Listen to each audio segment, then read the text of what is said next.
Good morning everyone! Today is a lovely Saturday morning around 10 AM.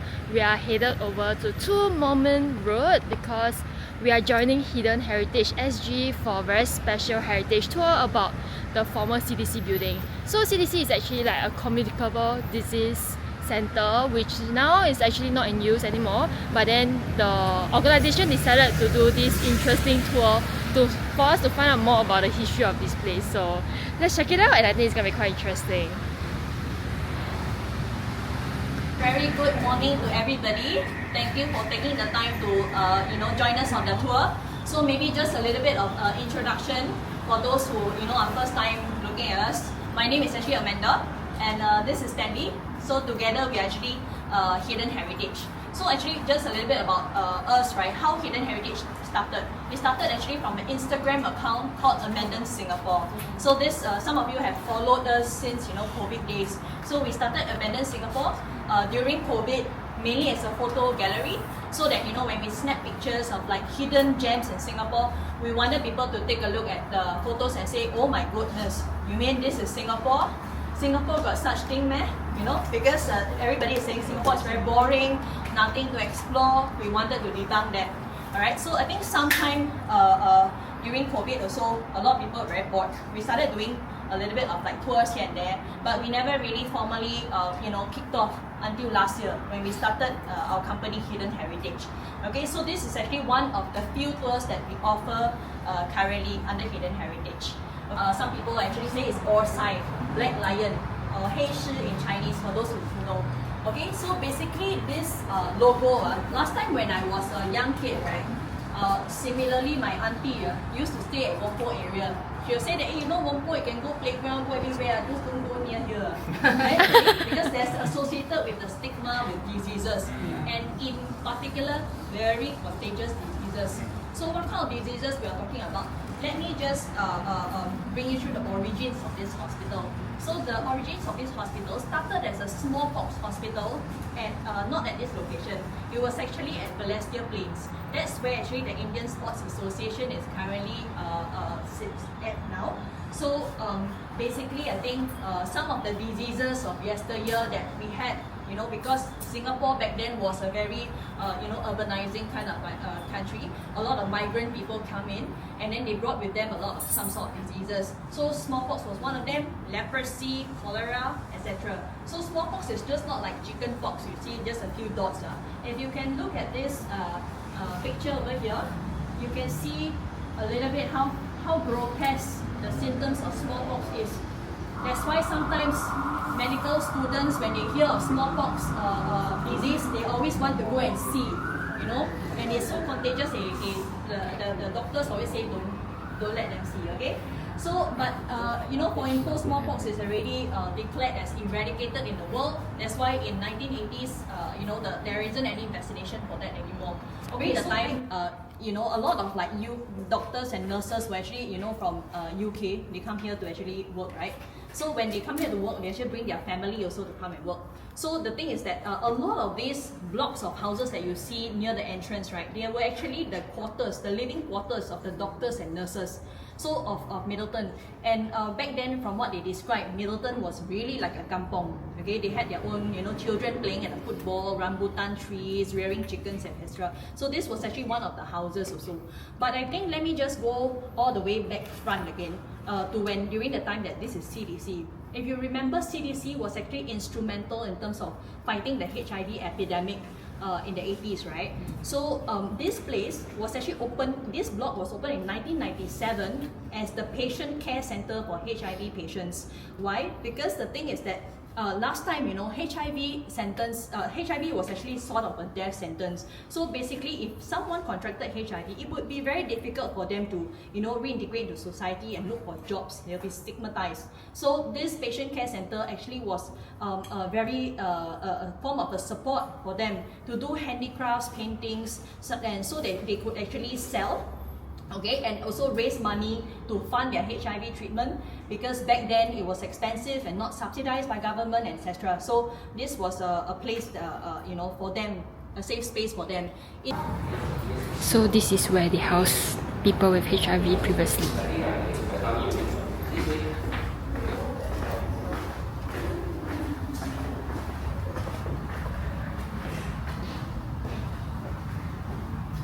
So this is one of the wards? No, this thing is not a ward. Oh. Then what's this small room for? This one I don't know. But I'm pretty sure it's not a ward. You see there's no numbers. Oh. Doesn't look like... It's just some space, Yeah, okay. There's no sink. There, the sink is outside. Oh, maybe.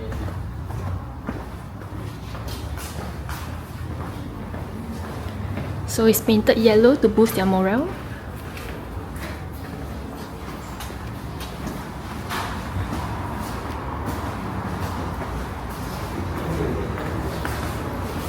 Oh my god, the tiles are so pretty outside.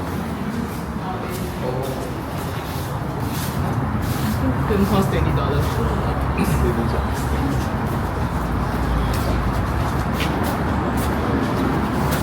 These are like the original tiles.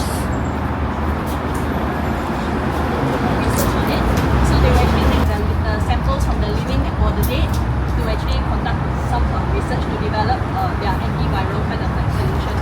So basically this is just the office that is in charge for research. But I think that over here we're actually going on route to look at that building right at the end. Because I know it's quite hot. So previously, like Amanda mentioned, that a lot of the doctors actually stayed in all these compounds. So this compound here actually housed a very important person. So his name was actually Stephen Montero, and he was actually the superintendent of Middleton Hospital. So one story that was actually shared to us was that back in during World War II, right, when the Japanese actually came and kind of invaded the place. They actually took away both of his brothers. So he was the only yeah. So for Stephen Montero, his two other brothers were taken away, but for some reason his life was spared. So I wonder why, but I mean most likely it's because back then doctors were very hard to come by, and in those conditions, probably with all these probably diseases and living conditions wouldn't be the best lah. So that's probably why they decided to kind of like spare his life. On top of that, he also had a son named Edmund Montero. So Edmund Montero actually was very inspired by his father and actually rose up to become the director of the Communicable Disease Centre. So he actually spearheaded some of the initiatives for like HIV, AIDS, all these kinds of things. What is this unique building 815? Do you know? No, I really never been. This part is really the Outskirts. Outskirts of CDC Centre. I only go to the inskirts. Oh, you go to inskirts. Oh my god. Okay, so I think the truth about this building is not as grim as it looks, as it sounds. It's actually just the laundry. Okay? So this is actually the old laundry of the compound. If you can see, it's quite big because last time, in those days, it's very labor intensive. A lot of people were just scrub the linens and all that thing. Okay, but I think because over here this is an infectious disease hospital, right? So many times we understand that the washermen and women sometimes they actually contract something that they do not want to contract, alright? So that is why subsequent to this original old laundry, this building 815 this extension was built later subsequent to this as a designated disinfecting point for the so that they can actually use some chemicals to actually disinfect the linens first before they actually pass it on to the washermen and women to actually wash it. This is the interior of the block where they used to wash the linen.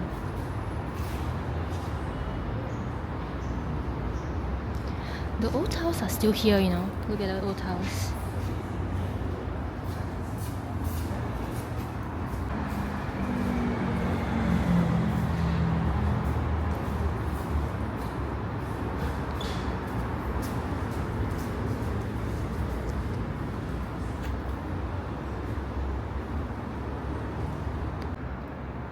This is another little area next to where we were just now.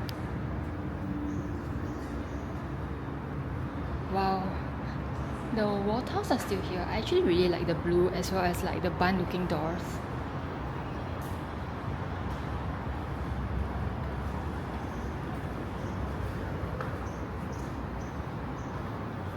Feels so like industrial.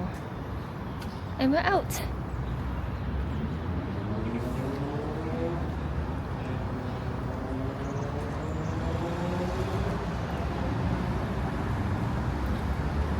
They call it the biohazard waste area. Can we see what's inside or not? Oh, there's nothing inside now. What you all to do, right, is that when you all first came in, I told you all to also have a look at the map. So how many of you all actually took a photo of the map earlier on? Okay, so can you all pull up the map?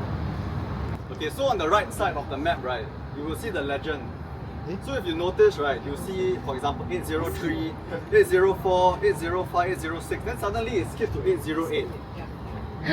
Creepy. So can anyone maybe make a guess as to what this building actually is?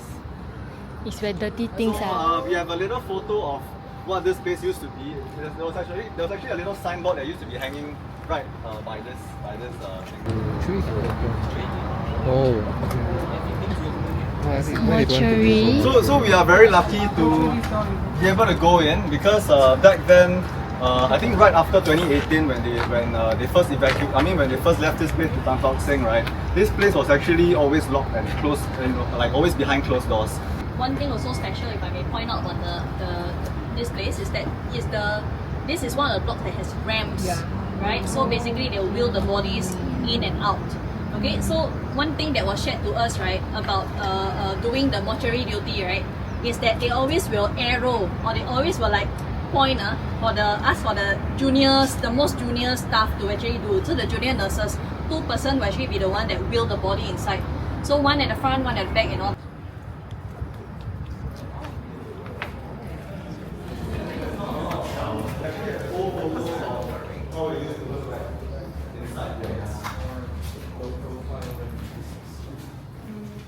Okay, so I think, right, just now if you recall, right, the CDC actually closed in 2018. But actually this mortuary closed like way earlier than 2018. And somewhere in between like 2010 or 11. So why? Is because most of the patients that actually pass on from their illnesses here, a lot of them were like HIV patients. Okay, when they have like full-blown AIDS and all that, then they pass on. But because with medical advances, the disease became less deadly. A lot less people actually pass on from HIV, so it actually rendered the mortuary as a little bit redundant. 06.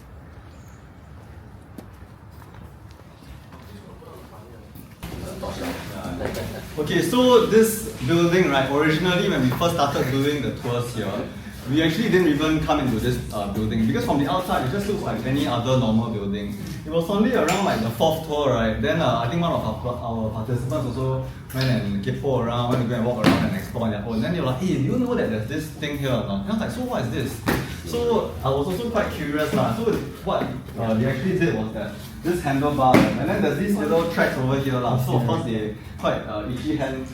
So it turns out. So maybe someone else want to open one of those doors also, if anyone. And then another thing you will notice, so back then I also had no idea what it was. Then after you notice, right, there's this little little door over here. Now I can imagine like maybe with this valves, right, maybe it could be for like some gas, and then maybe this could be like to poke the fire or something like that. Because when we also had a look inside, like what was inside, right, we saw like a little kind of like basket, and then when I look up, like, hey, it looks a bit like a chimney also. So, I was wondering, like, could this be where they, like burn maybe incinerate the bodies or something like that? Yeah, but too thin also. Yeah, so after I was looking at these bars and whatnot, then I think there was some other guy that was sharing that most likely it's not an incinerator for bodies, but probably they would actually use this to maybe dry some of the fabrics or linens or whatnot. So these would probably be where you hang some of the things. And then when we actually did a bit more research into this, right? So later on you can have a look at the little envelope over here. It says Manler, Elliott and Co. Limited Engineers Nottingham. So when you search it online, right, I think there's some like blueprints or whatnot of some of the products that they did from like the late 1800s to early 1900s. So anyway, this ward is one of the newer wards. It was actually only added sometime in 1956. That's why actually if you see the architecture is different from like the ones that we visited, those little blocks of houses. from a stylistic point of view, I think in 1950s it was very popular to do everything in a flat kind of roof lah. Alright, so what's so special about this ward? To me, when I walked in here, I didn't know. It just looks like a normal newer ward.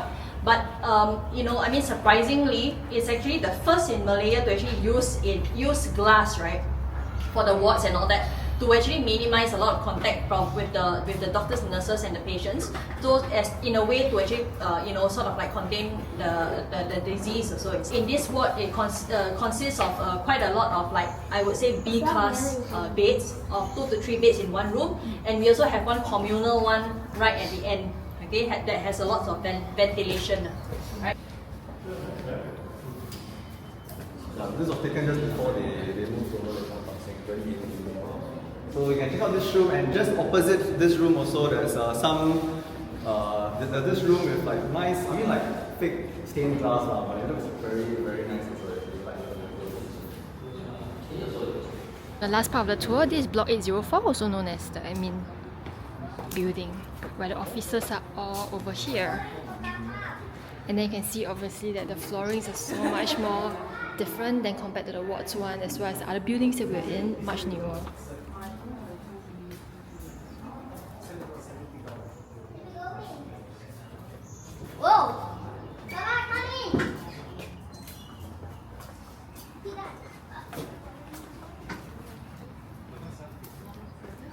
What is this space? This one I don't know. Oh, I think it's for a meeting room. meeting room. The floor looks not as nice as the previous room.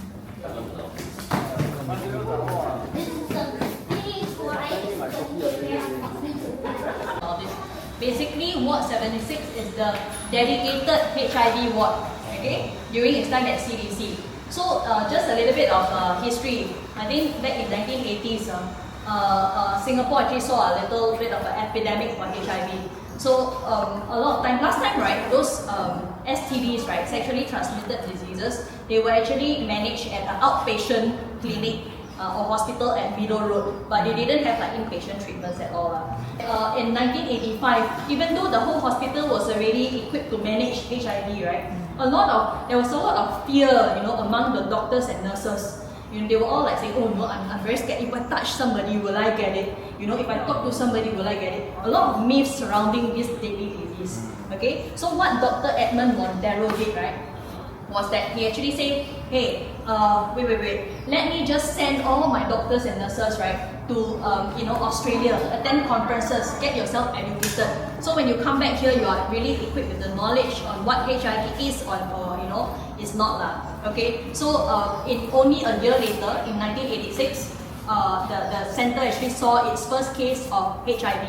So this was actually a man, a sailor, a seaman in his 50s. Okay, so one important thing also about this is that the first HIV infected baby was actually born right here in the hospital, alright? So basically, what else? Okay, when you have HIV also, a lot of times, right, it's a disease that affects your whole body, right? It's an autoimmune disease, and a lot of times your sight may be affected, okay, because there's a lot of blood vessels, that is damaged and all that. So in HIV treatment here, part of the HIV is that they will actually let you go through like eye surgery, okay, because your quality of life is affected and you cannot really see very well. So right here, there's actually also an operating theatre. The very first time when I first rented this place, I couldn't find where's the operating theatre. I wanted to find it, but I just thought, I walked around, I couldn't find it. But on the very first tour, one of our tour participants just stumbled upon it. So very luckily, we can visit the operating theatre today. Okay. It kind of feels like a little bun.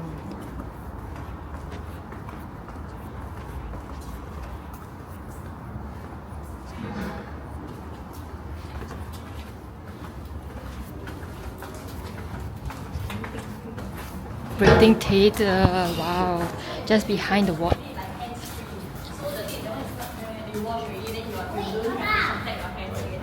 Yeah. So this is the main operating theatre. So you can imagine, you just look up. That's the last thing you see before you have your eye surgery.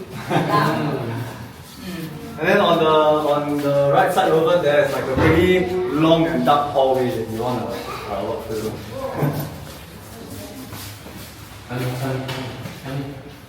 Okay, so you know now these days, right, in the hospital, we have modern technology to actually help us contain the spread of disease. So one such modern technology is actually, sort of like they use negative pressure wards. So basically, essentially, like the air actually can go into the room, okay, because the pressure is actually lower in the room, and then but it doesn't really like flow out. Right? So this is a modern technology on how to contain the spread of contamination and disease. But back in those days, there's nothing. So they actually rely on two things to actually help this contain the spread. So first is actually ventilation and separation. So separation meaning the beds will be like isolated, further away apart from each other. Okay, and ventilation, you look at this ceiling here, it's very high ceiling, it's a large gap. And then there's a louvers over here. And then you can even see that the door over here, there's a lot of like air pockets, and it is also lifted off the ground. So you can see that essentially it's like you're sleeping in the open air, that kind of thing. So this actually help to reduce like the spread and severeness of the disease. So this is actually this architecture is actually called Nightingale ward. Okay, so it's actually named after a nurse in UK called Florence Nightingale. If you look at this picture, it's a very vintage picture, but last time it's very popular with a lot of military hospitals. Okay, where they have a lot of windows and the beds are like far away from each other, that kind of thing. Nightingale ward.